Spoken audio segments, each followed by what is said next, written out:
நாம் தந்தை பெரியாரையும் தளபதி அண்ணாவையும் பேரறிஞர் அண்ணாவையும் பற்றி பேசுவதற்கு இந்த வாய்ப்பை அளித்ததற்காக புதுமை இலக்கிய தென்றல் அமைப்புக்கு என்னுடைய நன்றியை தெரிவித்துக் கொள்கின்றேன். தந்தை பெரியாரை பற்றி நாம் கேள்விப்பட்டவையும் பேரறிஞர் அண்ணா அவர்களை பற்றி அறிந்த செய்திகளும் இன்று வரையிலும் ஏடுகளில் கட்டுரைகளாக நம்முடைய பெரியவர்கள் சொன்ன செய்திகளாக அவர்கள் உருவாக்கிய வரலாற்று தடங்களில் பயணிக்கிற பயணிகளாக ஒவ்வொருவருக்கும் ஒவ்வொரு வகையில் அனுபவத்தை கொடுத்து கொண்டே இருக்கின்றன. ஐயாவை பற்றி அணி அணியாக பாடிய கவிஞர்கள் உண்டு. எப்படி வேண்டுமானாலும் அவரை வர்ணிக்க வேண்டும் என்று சொன்னால் அவருடைய தோற்றத்தை, எண்ணத்தை, சிந்தனையை, அவருடைய சாதனையை, உழைப்பை கவிதை வரிகளில் வடித்தெடுத்த புரட்சி கவிஞர் தொடங்கி அவர் பரம்பரை கவிஞர்கள் பாடியிருக்கிறார்கள். ஆனால் ஐயாவின் வாழ்க்கையை 3 சொற்களில் அடைத்தவர் பேரறிஞர் அண்ணா. தந்தை பெரியார் ஒரு சகாப்தம், ஒரு காலகட்டம், ஒரு திருப்பு முனை. இதுதான் தந்தை பெரியாருடைய வாழ்க்கைக்கு அண்ணா அவர்கள் வரைந்த இலக்கணம். அந்த இலக்கணத்துக்குள் நின்று நாம் ஐயாவையும் அண்ணாவையும் பார்ப்பதற்கு இது ஒரு நல்ல வாய்ப்பு. அந்த ஒரு சகாப்தம் அது எப்படி தோன்றியது? பொதுவாக ஒரு தலைவரை பற்றி அவர்கள் வாழும் பொழுது ஏற்படக்கூடிய எதிர்ப்புகள், அவர்கள் மறைந்த பின்பு வரக்கூடிய விமர்சனங்கள், சில காலம் கடந்த பிறகு அவர்கள் மறைந்து விட்டார், ஆகவே குறை சொல்லக்கூடாது, ஆனாலும் இப்படி உண்டுதானே என்று எழக்கூடிய கேள்விகள், இவற்றை நாம் பார்த்திருக்கிறோம். ஆனால் ஒருவர் பொதுவெளியில் தோன்றும் போது என்னென்ன எதிர்ப்புகள் வந்தனவோ அதே எதிர்ப்புகள் ஒரு நூற்றாண்டுக்கு பிறகும் வருகிறது என்று சொன்னால் அவருடைய சிந்தனையின் வலிமை, அது கொடுக்கிற அதிர்ச்சி எப்படிப்பட்டது என்பதை நாம் புரிந்து கொள்ள முடியும். அதை நினைக்கும் பொழுதே அவர்களுக்கு எப்படி இவரை தாண்டி செல்லுவது? எத்தனையோ பேரை வரலாற்றிலே தாண்டி வந்திருக்கிறார்கள், எத்தனை எதிர்ப்பாளர்களை கொன்று புதைத்திருக்கிறார்கள், எத்தனை பேரை அணைத்து அழித்திருக்கிறார்கள், எவ்வளவு செய்திகள் மறைக்கப்பட்டிருக்கின்றன வரலாற்றில். அதையெல்லாம் தாண்டி ஒருவர் இருக்கிறாரே, அவரை அவருடைய கருத்துக்களால் மறுக்க முடியுமா? கருத்தை எதிர்ப்பதன் மூலம் வெல்ல முடியுமா? முடியாது. அப்ப என்ன செய்யலாம்? அவரை பற்றி அவதூறு பேசலாம். இப்படியெல்லாம் சொல்லுகிறார், ஆனால் அவர் எப்படிப்பட்டவர் தெரியுமா என்று கேட்பதன் மூலம் அவருடைய அந்த உயர்வை சற்று கீழே இறக்கலாம் என்று எண்ணக்கூடியவர்கள் அப்போதும் இருந்தார்கள், இப்போதும் இருக்கிறார்கள். இப்பொழுது இன்னும் வீரியமாக இருக்கிறார்கள். ஏன் அது வீரியம் கொண்டிருக்கிறது என்றால், இந்த ஒரு நூற்றாண்டு கால சாதனை, அந்த வாழ்க்கை உருவாக்கிய திருப்பு முனை, அது அவர்களை திகைக்க வைத்திருக்கிறது. ஆகவே இதை இப்படியே அடக்காவிட்டால், இப்போதே நிறுத்தாவிட்டால், இனி ஒரு காலத்திலும் தாங்கள் இழந்த அந்த ஆதிக்கத்தை திரும்ப பெற முடியாது என்ற இடத்தில் இந்த நாட்டினுடைய பிறப்புரிமை பெற்ற ஆதிக்கவாதிகளை நிறுத்தி இருக்கிறார் தந்தை பெரியார். அவர்களுக்கு இது இறுதி யுத்தம், அவர்களுக்கு இது இறுதி யுத்தம். ஆனால் நமக்கு இது தொடர் யுத்தம். ஏனென்றால் எதிரிகள் புதிதாக தோன்றிக்கொண்டேதான் இருப்பார்கள். ஆதிக்க உணர்வை பிறப்பின் அடிப்படையிலேயே பெற்றவர்கள் ஒரு காலம் அந்த இடத்திலிருந்து தங்களை திருத்திக் கொள்ள முன்வர மாட்டார்கள். அவர்களுக்கு என்ன பிரச்சனை? எத்தனை ஆண்டு கால வரலாற்றை நாம் பார்த்திருக்கிறோம். அவர் எதையெல்லாம் கேள்வி கேட்டார், எதையெல்லாம் கேள்வி கேட்டார். போற போக்குல நாம இன்றைக்கு சொல்லுகிற கற்பிதங்களை உடைப்பது என்பது கொஞ்சம் கடுமையான வேலை. புனிதங்களை உடைப்பது அதைவிட போராட்டம். சங்ககாலம், பொற்காலம். மறுத்துவிட்டால் நீங்கள் தமிழர் இல்லை, கேள்வி கேட்டால் பிறப்பில் ஐயம். இப்படி ஒரு நெருக்கடியை தங்கள் அறிவுக்கே விதித்துக் கொள்ளுகிற தமிழர்களை பார்க்கிறோம். இந்த நேரத்தில் அந்த கேள்வியை நாம் எழுப்ப வேண்டி இருக்கிறது.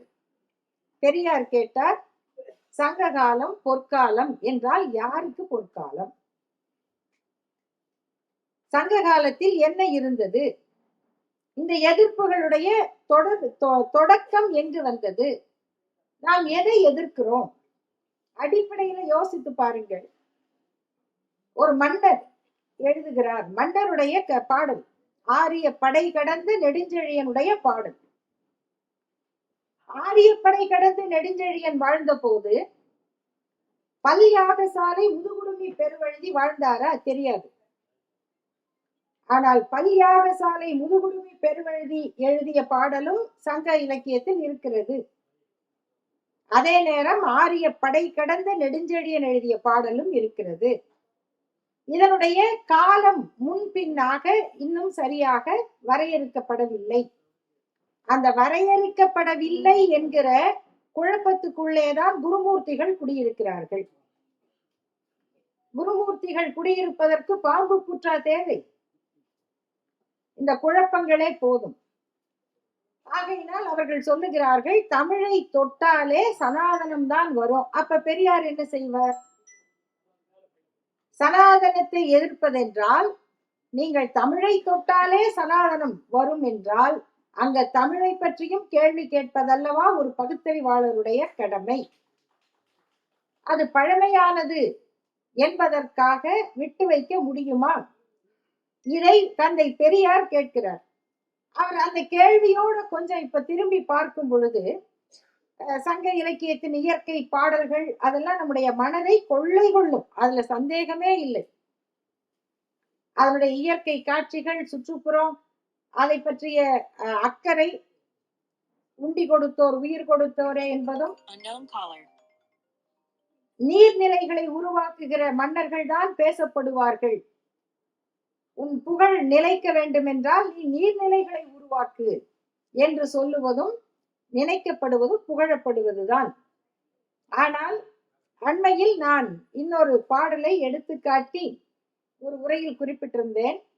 அதை கேட்டுவிட்டு சில தமிழ் படித்த நண்பர்கள் கேட்டார்கள், உண்மையிலேயே இப்படி ஒரு பாட்டு இருக்கிறதா? உண்மையிலேயே இப்படி ஒரு பாடல் சங்க இலக்கியத்தில் இருக்கிறதா என்று கேட்டார்கள்.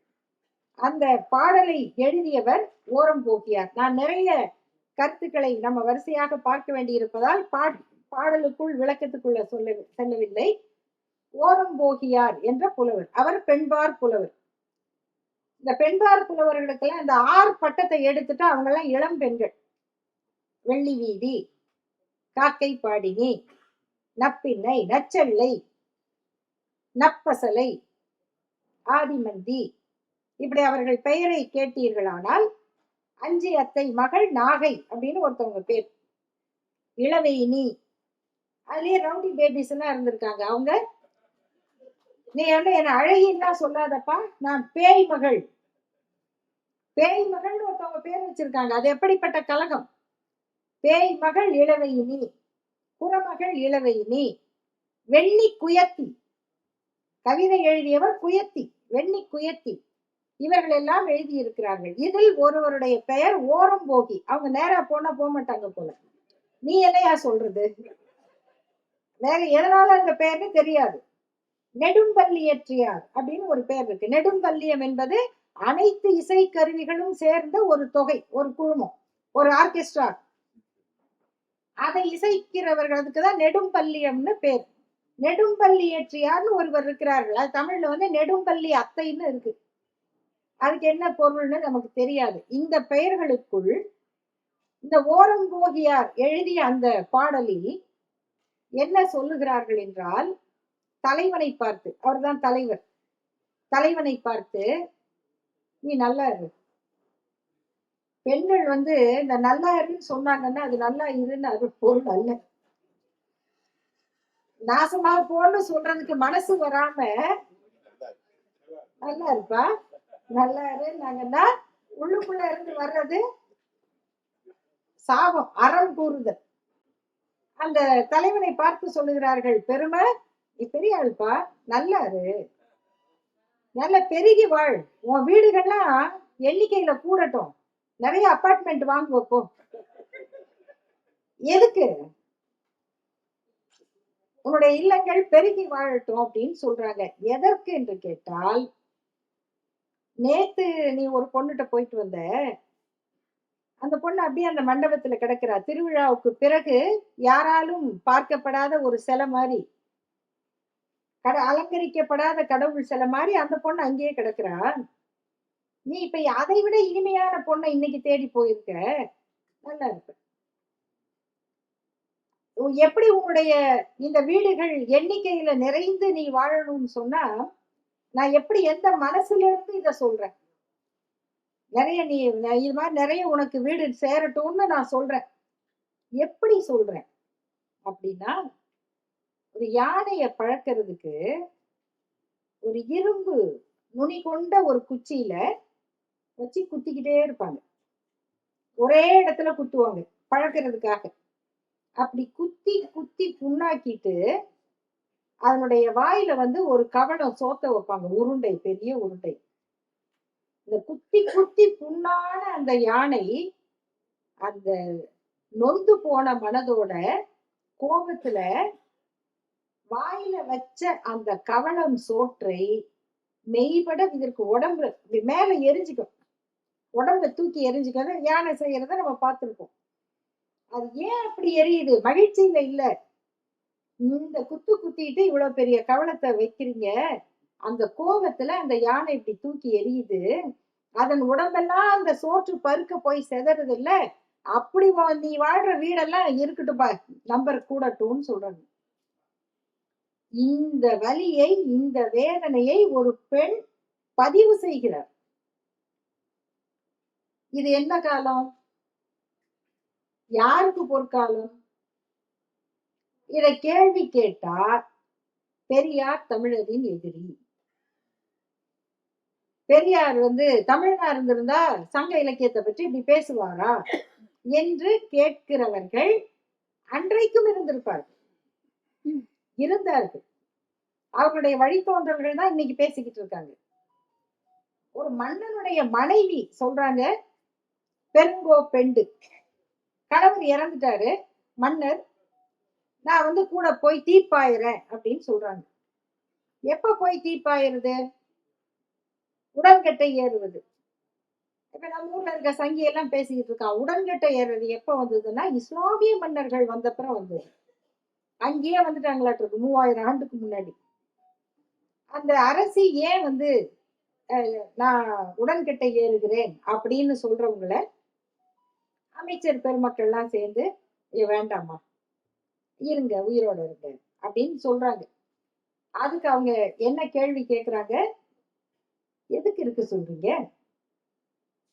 என்ன செய்ய சொல்றீங்க? இருந்து உப்பு போடாத கஞ்சி குடிக்கணும், என் தோற்றத்தை சீர் பண்ணிக்க கூடாது, பாய் இல்லாம படுக்கணும், அந்த நொய் கஞ்சிய உப்பு இல்லாம சாப்பிட்டு பாயில படுத்து, பாய் இல்லாம தரையில படுத்து, இந்த வாழ்க்கைய வாழ்றதுக்கு என்ன வாழுன்னு சொல்றீங்களே, உங்களுக்கு மனசாட்சி இருக்கான்னு கேக்குறாங்க.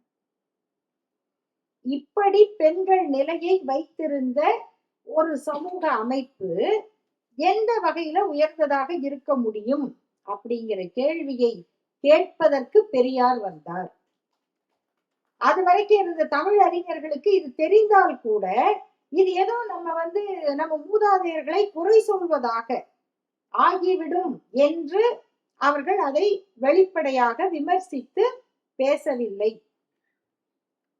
அதே போல எப்படி பல்யாண சாலை முதுகுடுமி பெருவழுதி எப்ப வந்தார் என்று நமக்கு தெரியாது.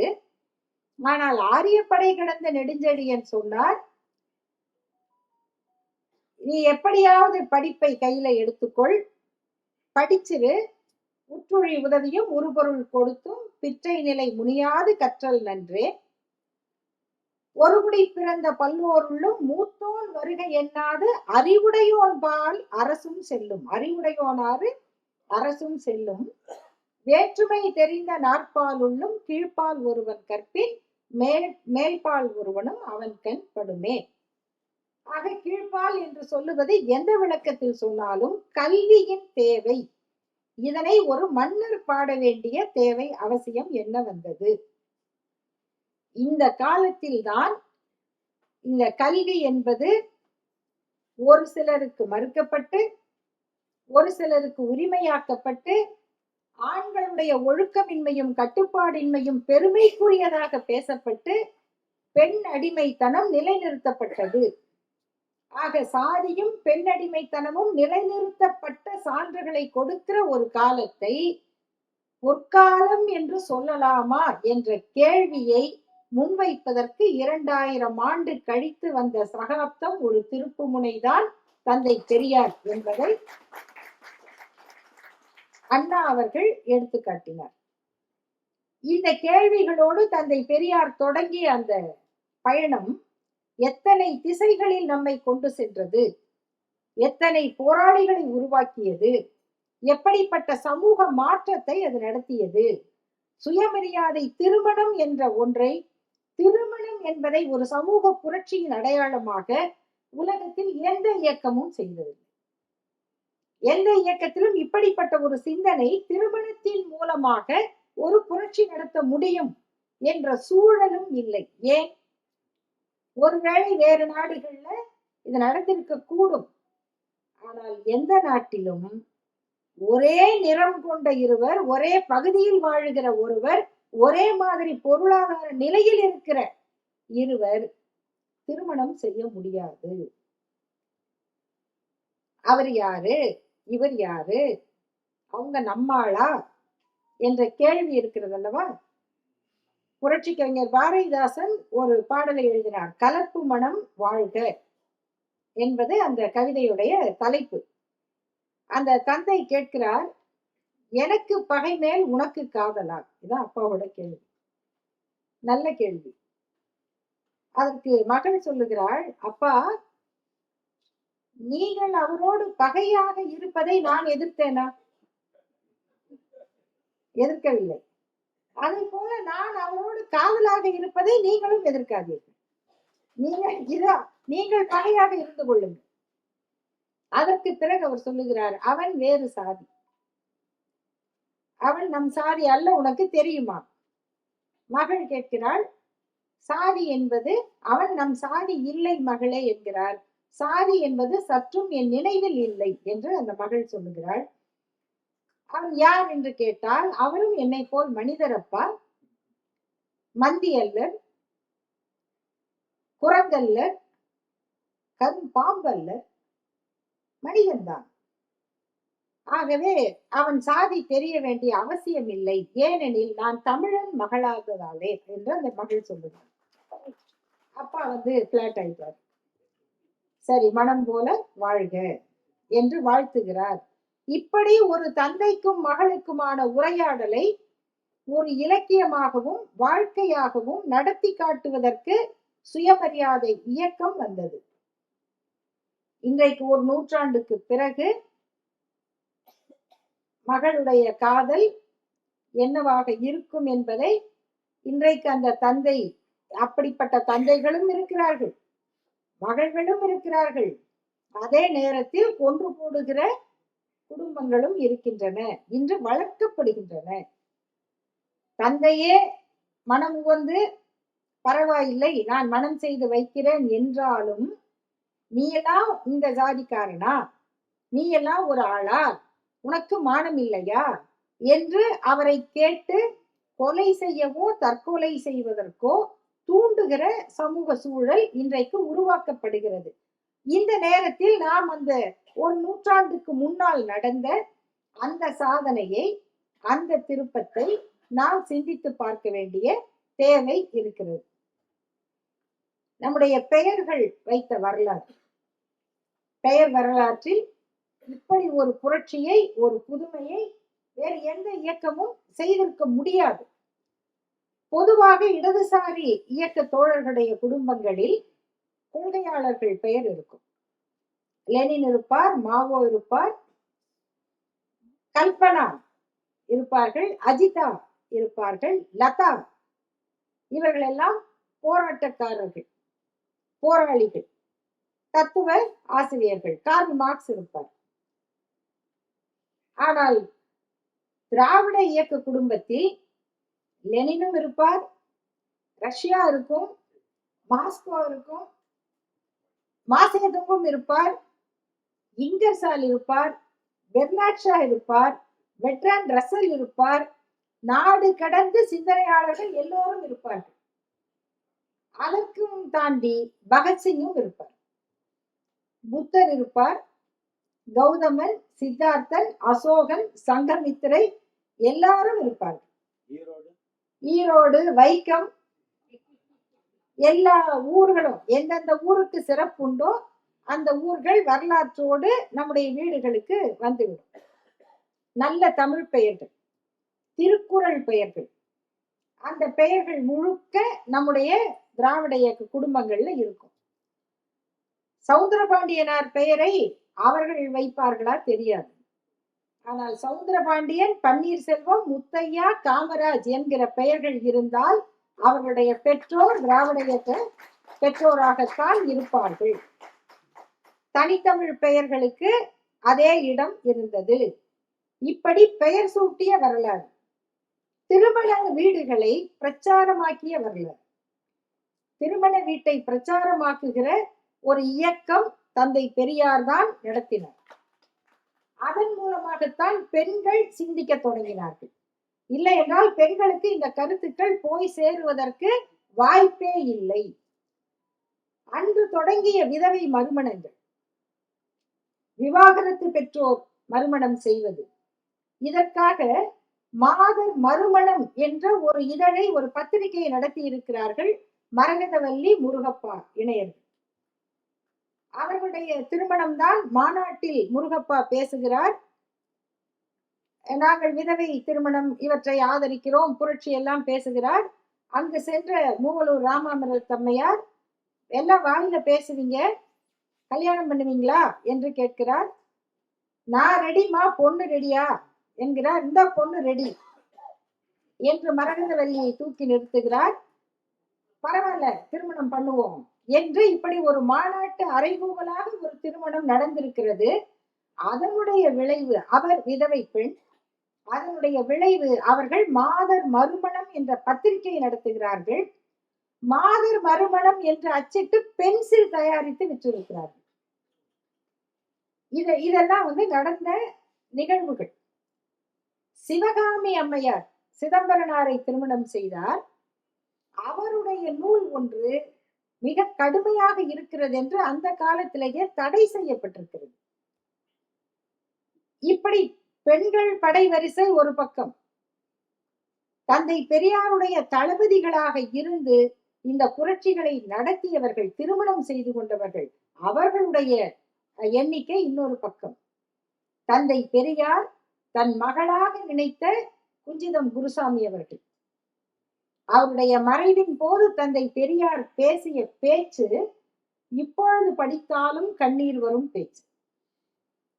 அவரை என் மகள் என சொல்லத்தக்க வகையில் நினைத்து காரியங்கள் ஆற்றி வரும் பொழுது, சாகக்கூடாத வயதில் இயற்கை அவரை அதர பதற அடித்து பிரித்து விட்டது. அதர பதற, இது என்ன மாதிரி சொல்? அதர பதற நம்மிடம் இருந்து அடித்து பிரித்து விட்டது.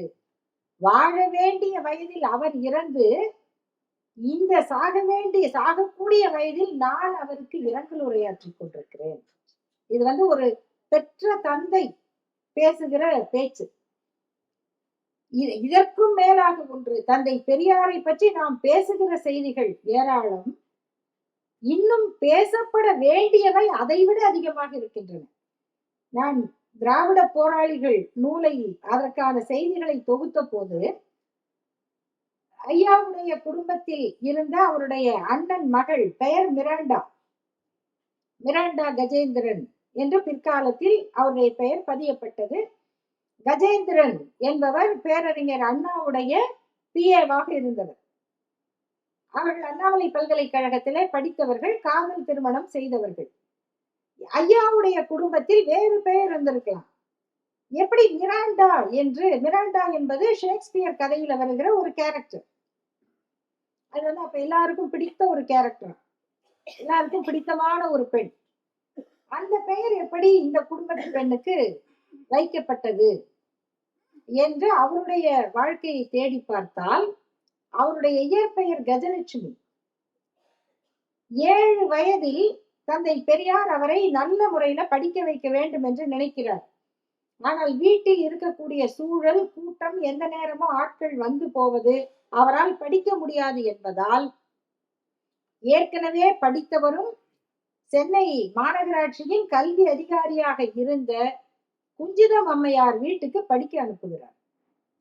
7 வயது பெண்ணை படிக்க அனுப்பி அவருடைய பொறுப்பிலே விட்டு விட்டார்.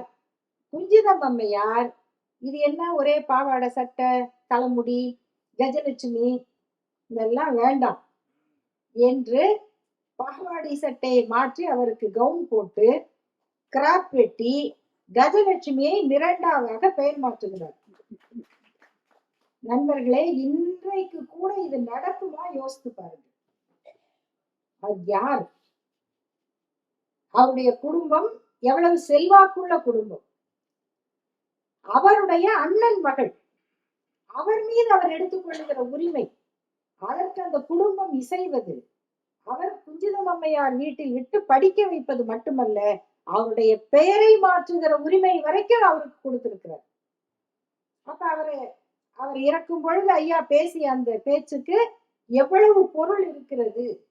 இப்படி வாழ்க்கையை குடும்பமே வாழ்க்கைதான், குடும்பமே கொள்கைதான் என்று நிறுவிய அந்த சுயமரியாதை இயக்கம் திராவிடர் கழகமாக மாறக்கூடிய அந்த இடைப்பட்ட காலத்தில் ஐயாவின் தளபதியாக வந்தவர்தான் அண்ணா, பேரறிஞர் அண்ணா. ஏன்னா அந்த வரலாறு முழுக்க நாம அதுக்குள்ளேயே போக முடியாது, இருக்க முடியாது. அங்கிருந்து அண்ணா எப்படி இணைகிறார், அவருடைய அறிமுக நிகழ்ச்சிகளை எல்லாம் நாம பத்திரிகையில படித்திருக்கிறோம். செங்குந்தர் மாநாட்டில் தான் அவரை சந்திக்கிறார். இன்னைக்கு ஜாதி மாநாடுகள் என்பது வேறு. ஆனால் அன்றைக்கு அனைத்து சாதி மாநாடுகளும் அந்த மக்களுடைய உரிமைக்கான குரலாக ஒலித்தன. அன்னைக்கு எந்த ஜாதி மாநாட்டிலையும் வள்ளி கும்மி, கொள்ளி கும்மி எல்லாம் போட்டது இல்லை. இந்த சத்தியம் வாங்கிறது இதுக்கு யாரும் ஜாதி மாநாடு போடல. நம்ம பிள்ளைங்க நம்ம பையனை தான் கட்டணும், நம்ம பையன் நம்ம பிள்ளைங்க தான் கட்டணும் அப்படின்னு பேசுறதுக்கு மாநாடு போடல. அன்றைக்கு மாநாடு போட்டவர்கள் அது கொங்கு வெள்ளாள சமுதாயமாக இருந்தாலும் சரி, மருத்துவர், வன்னியர், எந்த சமுதாயமாக இருந்தாலும் நம்முடைய மக்கள் எவ்வளவு பேர் படித்திருக்கிறார்கள், நம்முடைய இடம் என்ன, நம்முடைய புள்ளி விவரம் என்ன என்பதைத்தான் பேசியிருக்கிறார்கள். அப்படி பேசக்கூடிய இடத்திற்கு தான் தந்தை பெரியார் போகிறார், அல்லது அவர் போன பிறகு அதுதான் பேசப்படும், அதுக்குதான் அவர் செல்கிறார். அப்படி ஒரு ஜாதி சங்க மாநாட்டில் தான் அவரை சந்திக்கிறார். ஆனால் அவரை பார்த்தவுடன் நீங்க என் கூட வந்துடுறீங்களா என்று கேட்பதென்றால் அந்த கற்றோரை கற்றாரே காமுறுவர், இதை விட வேற என்ன அவர் கேட்க முடியும்? அன்று தன்னை ஒப்படைத்துக் கொண்ட அண்ணா கடைசி வரை அந்த உள்ளத்தில் தந்தை பெரியாருக்கு கொடுத்த இடத்தை ஒரு துளி கூட மாற்றவில்லை. இது வரலாறு ஒவ்வொரு 5 ஆண்டுக்கும் பல சான்றுகளை கொடுத்து கொண்டே இருக்கிறது. 49 அவர்கள் விலகி இந்த தலைமை பொறுப்பை தந்தை பெரியாருக்காகவே வைத்திருக்கிறேன், தலைவர் நாற்காலி காலியாகத்தான் இருக்கும் என்று சொன்ன அந்த அறிவிப்பு தொடங்கி அடுத்து 2 பெரிய போராட்டங்கள். ஒன்று குலக்கல்வி எதிர்ப்பு போராட்டம். நாம் பிரிந்து விட்டோம், தந்தை பெரியாரை குறை சொல்லி இருக்கிறோம், ஆகவே குலக்கல்வியை எதிர்த்து தந்தை பெரியார் போராடட்டும், நமக்கு அந்த வேலை இல்லை என்று அண்ணா நிற்கவில்லை. இன்னும் அதிகமான தீவிரத்தோடு போராட்ட களத்தில் இறங்கினார். அந்த 2 இயக்கங்களுடைய போராட்டத்தினால்தான் ராஜாஜி பதவி விலகினார். அவர் பின்வாங்கவில்லை, பதவி விலக வேண்டிய கட்டாயத்திற்கு ஆளாக்கப்பட்டார். அடுத்து நேருவுக்கு கருப்பு கொடி. ஏன்? அவர் திராவிட முன்னேற்ற கழகத்தை மட்டும் பேசவில்லை, தந்தை பெரியாரை இழிவாக பேசினார், மரியாதை குறைவாக பேசினார். அவருக்கு கருப்பு கொடி காட்டும் போராட்டம். அடுத்து அரசியல் சட்ட எரிப்பு. இதற்கிடையில் 2 பேரும் ஒரே காலகட்டத்திலே சிறைச்சாலையிலே இருந்திருக்கிறார்கள். ஐயாவினுடைய பொன்மொழிகள் நூலுக்கு தடை, அண்ணாவினுடைய ஆரிய மாயைக்கு தடை. 2லும் வழக்கு பதியப்பட்டு 2 பேரும் ஒரே காலகட்டத்தில் சிறைச்சாலையிலே இருந்திருக்கிறார்கள். அப்போது அண்ணா அவர்கள் பேசியதும் கட்டுரை எழுதப்பட்ட செய்திகள், அந்த 6 பிஸ்கெட்டுகள் என்ற அந்த கட்டுரைகளை எல்லாம் நாம நிறைய கேள்விப்பட்டிருக்கோம், படித்திருக்கிறோம். அடுத்து 57 சட்ட எரிப்பு போராட்டம், அரசியல் சட்டம். அன்றைக்கு தந்தை பெரியார் உருவாக்கிய நீதிமன்றின் நீதிக்கும் நீதி சொல்வார், நெறிகெட்டு வளைந்ததெல்லாம் நிமிர்த்தி வைப்பார் என்று கண்ணதாசன் பாடினார். நீதிமன்றின் நீதிக்கு நீதி சொல்வதற்கு முன்னால் நீதிமன்றத்திற்கு போக வேண்டிய சட்டத்தை எழுத வைத்தார் தந்தை பெரியார். அதுதான் அரசியல் சட்ட எரிப்பு. அன்றைக்கு உங்களை கடுமையான தண்டனைக்கு உள்ளாக்குவோம் என்று சொல்லும் பொழுது, அரசியல் சட்டத்தை எரித்தால் என்ன தண்டனைன்னு உங்க சட்டத்துல இருக்குதா என்று கேட்டவர் பெரியார். அதன் பிறகுதான் அவசரமாக தேசிய சின்னங்களை அவமதிப்பதற்கான தண்டனை சட்டம் என்று உருவாக்கப்பட்டது. அப்படி உருவாக்கப்பட்ட சட்டம் விவாதத்திற்கு எடுத்துக்கொள்ளப்படுகிறது. முதல் முறையாக சட்டமன்றத்திற்கு போயிருக்கிற 15 பேரில் அண்ணா அவர்கள் அதை எதிர்த்து, அந்த சட்டத்தை எதிர்த்து பேசுகிறார். மற்ற எல்லோரும் ஆதரிக்கிறார்கள். பொது உடைமை இயக்க தோழர்கள் உட்பட அந்த சட்டத்தை ஆதரித்து பேசுகிறார்கள். இது வரலாறு. நாம இன்னைக்கு அதுக்காக போய் அவங்கள ரெட்ராஸ்பெக்டிவால கோச்சிக்க முடியாது. அவர்களுடைய சூழல் அது, அவர்கள் எடுத்த முடிவு. நான் செய்தியாக மட்டும் சொல்றேன். அப்போது 57 அந்த மசோதா விவாதத்திற்கு வருகிறது. தேசிய சின்னங்களை அவமதித்தால் 10 ஆண்டு கடுங்காவல் தண்டனை. எல்லா கட்சிகளும் ஆதரித்து பேசுகின்றன. திராவிட முன்னேற்ற கழகம் எதிர்க்கிறது. பேரறிஞர் அண்ணா அவர்கள் எதிர்த்து பேசுகிறார். அப்பொழுது காமராஜரை பார்த்து அவர் சொல்லுகிறார், தந்தை பெரியாரை பற்றி உள்ளும் புறமும் முழுமையும் அறிந்தவன் நான், அவரோடு மிக அருகில் இருந்தவன் நான். உங்களுக்கெல்லாம் தெரிந்ததை விட பெரியாரை பற்றி எனக்கு நன்றாக தெரியும். நான் தந்தை பெரியாரை அருகில் இருந்து பார்த்தவன் என்ற முறையிலே சொல்லுகிறேன்.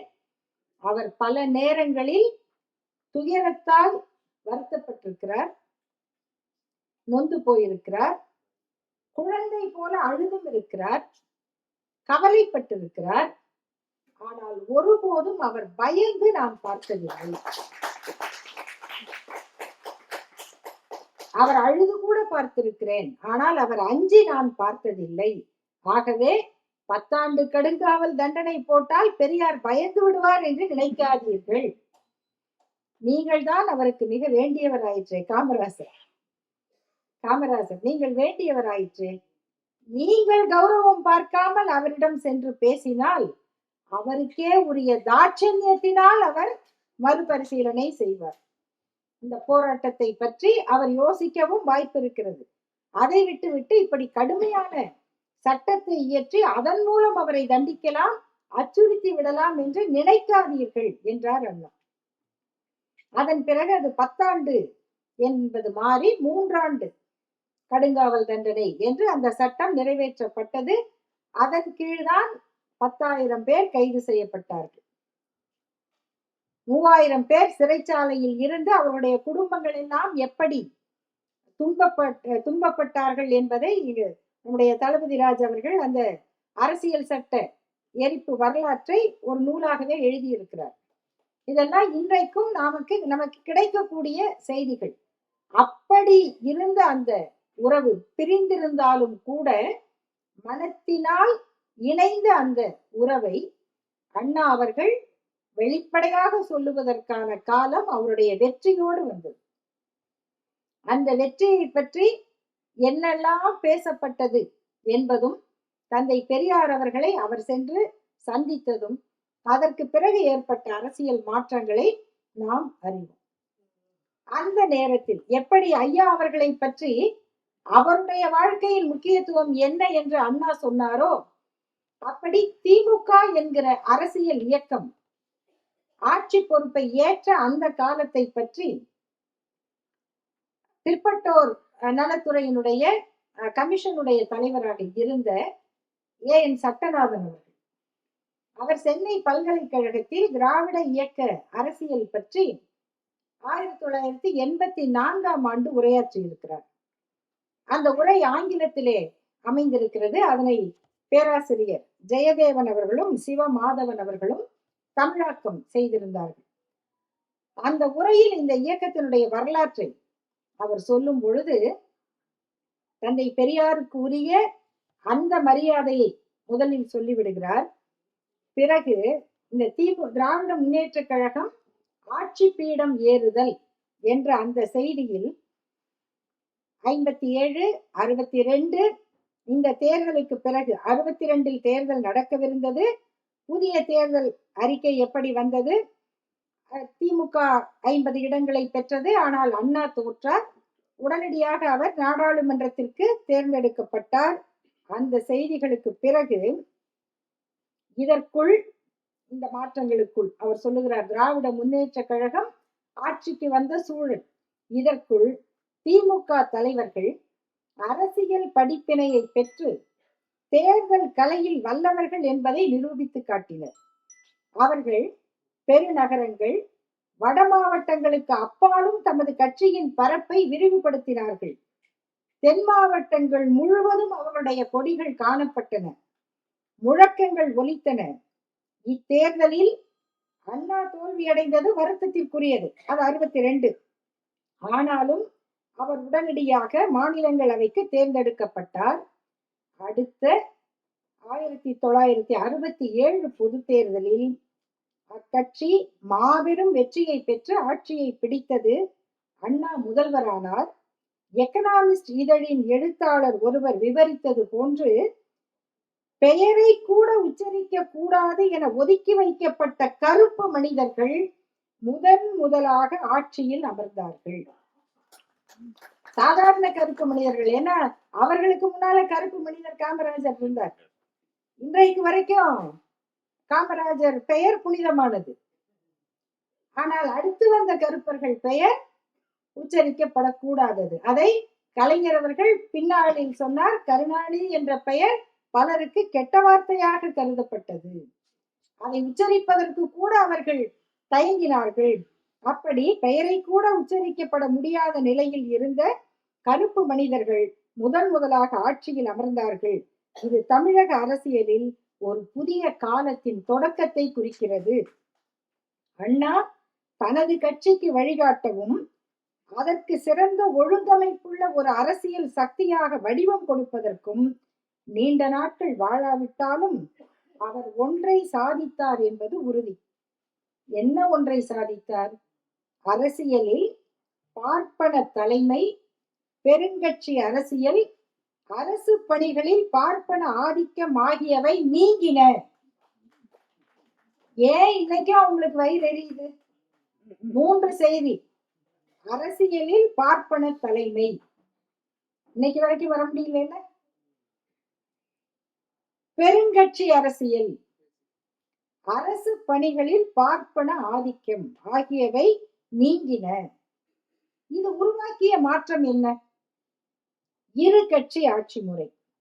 நீதி கட்சி தொடங்கப்பட்ட காலம் தொட்டு கடந்த 50 ஆண்டுகளாக நாம் எதிர்பார்த்த சில வகையான இருகட்சி முறை நாட்டை சீர்படுத்தும் என்ற நம்பிக்கை இருந்தது.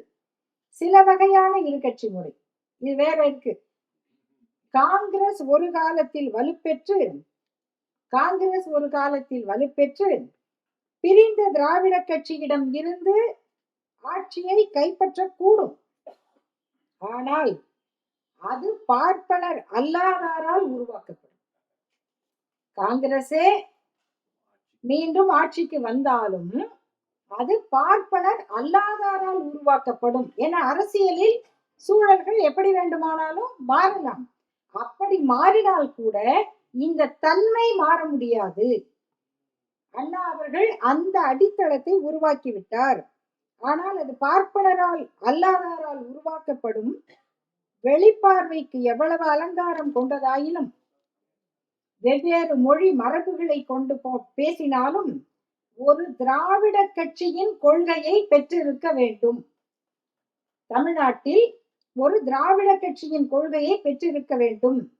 நமது மதிப்புக்குரிய தலைவர்கள் ஒருவர் கூறியது போல, திராவிட தோற்றம் உள்ள ஒரு கட்சி மட்டுமே வாக்காளர்களின் ஆதரவை பெற முடியும்.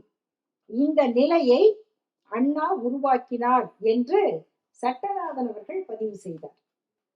அதை தொடர்ந்து இன்றைக்கு வரை அண்ணா உருவாக்கிய அடித்தளம், அவருடைய பெருமைகளாக பேசப்படுகின்ற 3 செய்திகள்.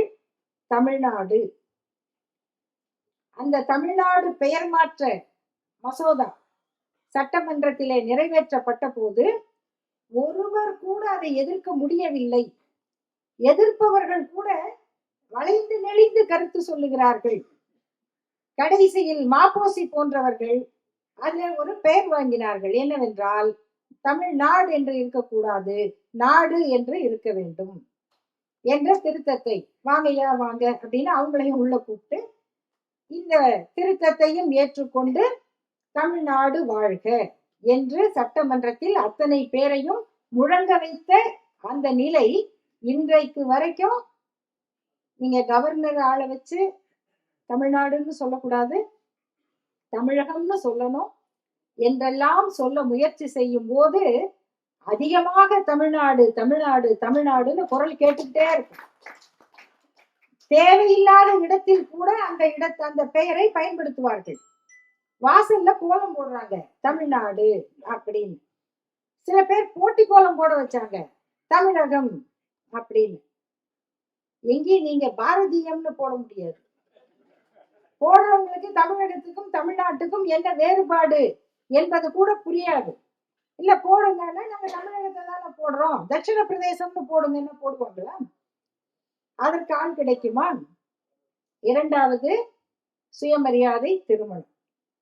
இன்றைக்கு வரைக்கும் உச்ச நீதிமன்றத்துக்கு போகுது. ஏன் அந்த பிரச்சனை?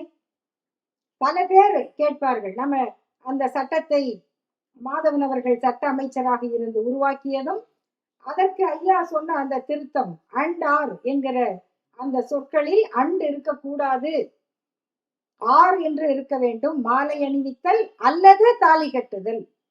மாலையும் போடணும், தாலியும் கட்டணுங்கிறது கட்டாயம் இல்லை என்று உருவாக்கினார். இதெல்லாம் நமக்கு தெரியும்.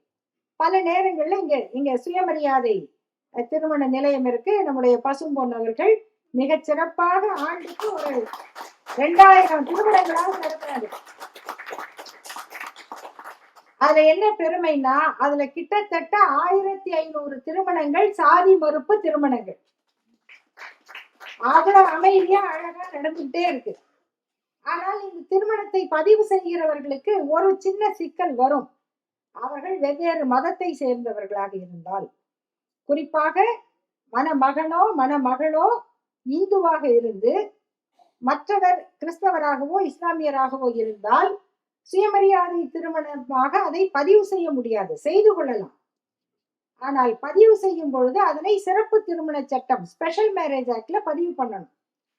அப்ப சில பேர் கேட்பார்கள், ஏங்க அப்ப சுயமரியாதை திருமணத்தை 2 முஸ்லிம்கள் செய்யக்கூடாதா, கிறிஸ்தவர்கள் செய்யக்கூடாதா, ஏன் அது இந்து மத சட்டத்தில் மட்டும் திருத்தம் செய்யப்பட்டது என்ற ஒரு கேள்வி இப்போதும் விவாதமாகவோ விமர்சனமாகவோ வரும். அதை முதல்ல கேட்கும்போது நமக்கு ஆமா இல்ல, அது ஏன் இப்ப எல்லாருக்கும் பொதுவா பண்ணல அப்படின்னா நம்ம யோசிக்கிறோம். ஐயா யோசிக்காம இருந்திருப்பாரா? அவருக்கு இது தோணி இருக்காதா? இதை ஒரு பொது சட்டமா கொண்டு வாங்க அப்படின்னு சொன்னாலும் அண்ணா செய்ய போறாரு தானே.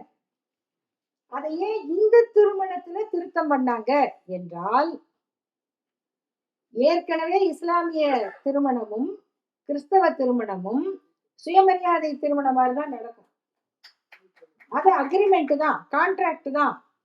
அந்த பெண்ணிடம் கேட்பாங்க, உனக்கு சம்மதமா, கையெழுத்து போடணும், உனக்கு வர வேண்டிய பணம் வந்துருச்சா, மாப்பிள்ளை மகர் கொடுத்துட்டாரா, அந்த பணத்தை வாங்கிக்கிட்டு எனக்கு சம்மதம் என்று அந்த பெண்ணும் கையெழுத்து போட்டால்தான் அது திருமணம். கிறிஸ்தவ முறைப்படி சர்ச்சில் நடக்கிற திருமணத்திலும் உனக்கு சம்மதமா உனக்கு சம்மதமா என்று கேட்டுதான் அதை திருமணத்தை பதிவு பண்ண முடியும். நான் பார்த்துக்கு எந்த கழுதைய கட்டுனாலும் கட்டுறது, எந்த கழுதைக்கு கழுத்தை நீட்டுனாலும் நீட்டுறது, கடைசியா அப்புறம் தான் தெரியுது நிஜமாவே கழுதையா கட்டணுமா நீட்டணுமா தெரியாது. இதெல்லாம் அதுல இல்ல. அப்ப இந்த சாஸ்திரத்துல இருக்கு. அப்பா தாரை வார்த்து கொடுப்பது, கொடுப்பதுன்னு வந்த பிறகு அந்த பெண்ணுக்கு என்ன கேள்வி இருக்கு, என்ன உரிமை இருக்கு? இது ஒன்று. இரண்டாவது, இஸ்லாமிய திருமணத்தையும் கிறிஸ்தவ திருமணத்தையும் நடத்தி வைப்பவர் மத ரீதியாக அங்கு இருப்பவரை தவிர ஜாதி ரீதியானவர் அல்ல. ஜாதி தகுதி அதற்கு தேவையில்லை. இந்து திருமணத்துக்கு தான் அது பார்ப்பனரால் நடத்தப்பட்டிருக்க வேண்டும். இது எப்ப ஆரம்பிச்சது? நமக்கு தெரிஞ்ச சிலப்பதிகார காலத்துலதான் ஆரம்பிச்சிருக்கு. அங்கதான் பிரச்சனையும் ஆரம்பிச்சது. மாமுது பார்ப்பான் மறைவழி காட்டுன கண்ணகியும் கோவலனும் என்ன நாங்க. ஆனாலும் இது எல்லாருக்குமே சொல்லுவாங்க. ராமர் சீதை கல்யாணம் புராணத்தில் நடந்தது. பெரிய ரிஷிகள்லாம் அத்தனை ரிஷிகள் வசிஷ்டர் உள்ளிட்ட மகா பெரியவாள்லாம் நடத்தி வச்ச திருமணம் தான். இதெல்லாம் கதையில புராணத்துல இருக்கலாம். ஆனால் சாஸ்திரம் சொல்லுகிறபடி அந்த திருமணத்தை நடத்தி வைக்கிற தகுதி பார்ப்பனராக சாதியில் பிறந்தவருக்கு தான் உண்டு. அப்ப இந்த ரெண்டையும் ஒழிக்க வேண்டிய இடம் இந்து திருமண சட்டம் தான். அதனால்தான் சுயமரியாதை திருமணம் இந்து திருமண சட்டத்தினுடைய பிரிவு 7 கேபிட்டல் A என்று இணைக்கப்பட்டது. இதுக்கு இவ்வளவு பெரிய வரலாறு இருக்கு. இதை அண்ணா செய்தார். இது இன்னைக்கு வரைக்கும் நீதிமன்றத்துல அப்பப்ப இது செல்லாது இது செல்லாது அப்படின்னு சொல்லிக்கிட்டே இருக்காங்க. கடைசியா இப்ப உச்ச நீதிமன்றம் சொல்லி இருக்கு இது சட்டப்படி செல்லும். இதை நிரூபிக்கணும். நிரூபிக்கப்பட்டது. மூன்றாவது இருமொழி கொள்கை. அதுதான் இன்றைய அரசியல் வரைக்கும் அண்ணாவினுடைய மாநில சுயாட்சி. இதுதான் அண்ணாவினுடைய உயிர் கொள்கைன்னா மாநில சுயாட்சி. அந்த மாநில சுயாட்சிக்கான அடித்தளம் நாம எந்த மொழியில படிக்கணும் என்பதை நம்முடைய மாநில அரசு முடிவு செய்யணும். தாய்மொழியோடு ஆங்கிலம் படித்தால் போதும். ஆங்கிலம் மொழியா படிக்கணுமா வழியாக படிக்கணுமா, இது அந்த காலகட்டத்தோடு பிரச்சனைகளோடு நாம் முடிவு செய்ய வேண்டியது.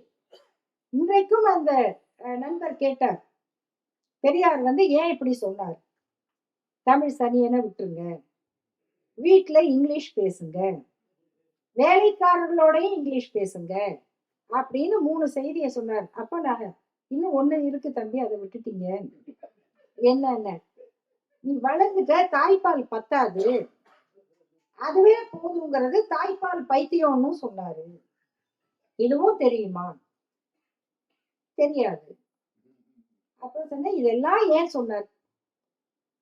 இதையெல்லாம் உண்மையில பின்பற்றினவங்க யார்? இங்கிலீஷ் பேசுறவங்க யார்? நமக்கு இங்கிலீஷ் தெரியாதுன்னவங்க யார்? இதையெல்லாம் பின்பற்றி அவங்க எங்க போயிட்டாங்க? இததான் பெரியார் சொன்னார். நீ ஒரு இனத்தை ஒரு சமூகத்தை முன்னேற்றணும்னா அந்த மனிதன் அப்படி இருந்தாதான் அந்த மொழியை வளர்க்க முடியும். வடக்கு இருந்து வர்றவங்களை நம்ம கேட்கிறோம்ல, ஹிந்தி வேணாம் போட, ஹிந்தி தெரியாது, இல்லைங்க ஹிந்தி படிங்கன்னா நம்ம என்ன கேட்கிறோம்? ஹிந்தி படிச்சவங்க எல்லாம் இங்கதானங்க வேலை பார்க்கறாங்க. எதை வச்சு கேட்கிறோம்? அந்த மொழி அவனுடைய வாழ்க்கைக்கு உதவவில்லை, அந்த மொழி அவனுடைய வளர்ச்சிக்கு உதவவில்லை, அந்த மொழி அவனை உலகத்தின் பிற இடங்களுக்கு கல்வியால் அறிவால் தன் சிறகுகளில் ஏற்றி செல்லவில்லை. ஆகவே நீங்கள் தாய்மொழியில் வளர்ச்சி பெற்று தாய்மொழியை வளர்த்து அதன் மூலமாக பரவுகிற காலம் வேறு. இங்க அது இல்ல நிலைமை. அப்ப இங்கிலீஷ் படி. இங்க பேச வராது, வீட்டுல வேலைக்காரங்கள்ட்ட கூட பேசு. இததான் சொன்னார். மற்றபடி தமிழ் படிக்க கூடாது, தமிழ் வேண்டாம் என்று சொல்லுகிற தலைவராக இருந்தால் அடுத்த தலைமுறை குழந்தை தமிழ் படிக்கணுங்கிறதுக்கு தானே எழுத்த குறைங்கன்னு சொன்னாரு. இந்த மொழியை விட்டுறக்கூடாதே, அடுத்த தலைமுறை படிக்கணுமே, நீ இத்தனை கொம்பு போட்டுக்கிட்டே இருந்தா அது எப்படி படிக்கும்? எழுத்த சொல்லும் போதே 12, 18, 30ன்னு சொன்னா பரவாயில்ல. தமிழ் எழுத்துக்கள் எத்தனைன்னா 246. ஐயோ குழந்தை ஐயோ வேண்டாம், என்னால் 246 ஆகுது. 246, 47 என்ன கணக்கு அது? 12, 18 அவ்வளவுதான். 30 எழுத்து தான். மற்ற அத்தனையும் அதனுடைய உருவாக்கங்கள் தான். ஆனா நீங்க சொல்லும் போதே எங்க மொழியில என்ன இருக்கு தெரியுமா? அதற்கு இது இருக்கிற குழந்தை அலறிக்கிட்டு ஓடக்கூடாது. இது ரொம்ப இனிமையான மொழிப்பா. இனிமை தமிழ் மொழி எமது, எமக்கு இன்பம் தரும்படி வாய்த்தனல் அமுது, கனியை பிழிந்திட்ட சாறு எங்கள் கரியினில் உயர்ந்திட யாம் பெற்ற பேரு. இத சொல்லணும், இத சொல்லி கொடுக்கணும். அதுக்கு என்ன செய்யணும்? மொழி இனிமையா இருக்கணும், எளிமையா இருக்கணும், குழந்தைகள் கற்பதாக இருக்கணும். இன்னைக்கு எல்லாம் வச்சுக்கிட்டு தமிழ்ல டைப் பண்றமே டொக்கு டொக்கு டொக்கு டொக்குன்னு. அந்த கொம்பு இருந்திருந்தா நம்மளால இவ்வளவு வேகமா பண்ண முடியுமா? அப்ப அடுத்த தலைமுறைக்கு சென்றதற்கு என்ன காரணம்? இந்த எழுத்து சீர்திருத்தத்தை தந்தை பெரியார் ஏன் கொண்டு வந்தார்? மொழியின் மீது இருக்கிற அன்பினால் கொண்டு வந்தார். அதே நேரம் ஏன் ஆங்கிலம் படி என்று சொன்னார்? ஒரு எளிய மனிதர் இன்னைக்கு ஆட்டோ ஓட்டுறார், அவ்வளவு சிரமப்பட்டு தன் குழந்தை ஆங்கிலம் படிக்கணும்னு நினைக்கிறார். அது என்ன ஆங்கில மோகமா? அவருக்கு தெரியுமா? இத படிச்சுட்டா என் பையனும் கனடாவுக்கு போவாங்க, அவ்வளவுதான். என் பையன் அங்க போய் வேலை செய்யணும். நாம இன்னைக்கு அவ்வளவு பெருமையாக சொல்வதற்கு ஒருவர் உயரணும். நீங்க அரசியல் மேடைகள்ல கேட்கிறோம் இல்லையா, ஹிந்தி தெரியாது போடா அப்படின்னா என்ன ஆகும்னு கேட்கிறாங்க. இந்த ஹிந்தி தெரியாது என்று சொன்னவர் தான் ஐயா அப்துல் கலாம். ஹிந்தி தெரியாதவர் தான் மயில்சாமி அண்ணாதுரை. ஹிந்தி தெரியாதவர் தான் வீரமுத்துவேல். இவர்கள் தான் இந்தியாவுடைய தலை சிறந்த விண்வெளி விஞ்ஞானிகள். இவங்களால வேற யாரையுமே உருவாக்க முடியலன்னு சொல்றோம்னா அவர்களுடைய வளர்ச்சி எதில் அமைந்தது? ஆங்கிலம் படித்ததனால் அமைந்தது. அரசு பள்ளியில் படித்து ஆங்கிலம் படித்து அந்த இடத்துக்கு அவங்க போயிருக்கிறாங்க. இனி நாம வளர்ந்த பிறகு தாய்மொழி கல்வியை வளர்ப்பது வேறு, அதை செய்யணும், அது வேற. ஆனால் தந்தை பெரியார் சொன்ன காலத்தில் அது எதை நோக்கி சொல்லப்பட்டது? அதைத்தான் அண்ணா அவர்கள் இருமொழி கொள்கையை மாற்ற முடியாது என்று சொன்னார். நீங்க யார வேணா கொண்டு வந்து வைங்க, அண்ணா சொன்னார். இத மாத்தணும், இந்த 3 செஞ்சுட்டேன், இத மாத்தணும்னு கையெழுத்து போட அந்த பேனா குனியாது. அதை குனியறதுக்கு நீங்க சிந்திக்கிற வரைக்கும், அஞ்சுகிற வரைக்கும் இந்த நாட்டை அண்ணாதுரை தான் ஆளுகிறான். அதுதான் செய்தி. அப்படி உருவான அந்த வரலாறு தான் இன்னைக்கு தொழில் புரட்சி நடந்திருக்கு. நம்முடைய இளைஞர்கள் அனைத்து வகையான தொழில்நுட்பத்துல மேலோங்கி வருகிறார்கள். அப்படின்னா 2006, 2007 ஆண்டுகளில் இந்த மின் தகவல் தொழில்நுட்பம் இதற்கு வித்திட்ட முத்தமிழறிஞர் கலைஞர் அவர்களுடைய பெரும் பணி அது சாதாரணம் அல்ல. அடுத்த 10 ஆண்டுல உலகம் எதை பார்க்க போகுது? செம்மொழி பூங்காவும் அவர் தான் அமைச்சர். அதுக்காக அங்கேயே போய் படுத்துக்க முடியாது, டைடல் பார்க்குக்கு போயாகணும். நம்ம செம்மொழி பூங்காவில உலாவலாம், காத்து வாங்கலாம். டைடல் பார்க்குக்கு நம்ம பிள்ளைங்க போனாதான் பாஸ்போர்ட் வாங்கலாம், விசா வாங்கலாம். அப்ப இங்க காத்து வாங்கிக்கங்க, விசா வாங்கிட்டு அங்க போய் நல்லா இருங்க. இது ரெண்டையும் இணைக்கிற அந்த பணியை அன்றைக்கு கலைஞர் அவர்கள் செய்தார். இன்னைக்கு அதனுடைய வளர்ச்சி என்ன நடந்திருக்கு? இன்னைக்கு என்ன தொழில்நுட்பம்? Artificial intelligence. இந்த ஆர்டிபிஷியல் இன்டெலிஜென்ஸ்ல நம்ம தந்தை பெரியார் பசங்க சைக்கிள்ல உட்கார்ந்துட்டு வர்றாரு பின்னாடி. பேரறிஞர் அண்ணா அப்படி கோட் போட்டுட்டு கைய பேண்ட் பாக்கெட்ல விட்டுட்டு ஸ்டைலா நிக்கிறாரு. இதெல்லாம் வெறும் தலைவர்களை உருமாற்றி பார்க்கிற அழகு அல்ல நண்பர்களே. எத்தனை அறிவியல் மாற்றம் வந்தாலும் அதை ஏற்றுக்கொள்ளுகிற அறிவியல் மனப்பான்மையின் அடையாளம். அந்த மனப்பான்மையை உருவாக்கினதுனால இன்றைக்கு அரசு பள்ளி குழந்தைகள், இங்க படிக்கிற குழந்தைகள், நம்முடைய இன்றைய தமிழ்நாடு அரசினுடைய முதல்வர் தளபதி ஸ்டாலின் அவர்களுடைய முயற்சியினால, விருப்பத்தினால அரசு பள்ளி குழந்தைகள் இன்னைக்கு வெளிநாடுகள்ல போய் படிக்கிறாங்க. நினைச்சு பார்க்க முடியுமா? எவ்வளவு பெரிய கற்பனையாக இருந்திருக்கும். ஒரு தந்தி வந்தா அழுகிற ஊர் தாங்க நம்ம ஊரு. தந்தியை பார்த்து பயந்தவங்க தான் நம்ம. பாஸ்போர்ட் வாங்குறதுக்கெல்லாம் பணக்காரன்னு இருக்கும். பாஸ்போர்ட் வாங்குறதுக்கே ஒரு கார் நம்ம தெருவுல ஒரு கார் போகும். அந்த கார் யாருதுன்னு ஊருக்கே தெரியும். ஏன்னா அவங்க ஒருத்தருக்கு தான் கார் இருந்தது. இன்னைக்கு அத்தனை கார் கம்பெனியும் நம்ம ஊர்ல தான் இருக்கு. உலகத்தின் சிறந்த கார் கம்பெனி பூரா இங்க தயாரிக்குது. நம்முடைய குழந்தைகள் அங்க வேலை செய்யறாங்க. உலகம் முழுக்க மிக சிறந்த நிறுவனங்களுக்கு போயிருக்காங்க.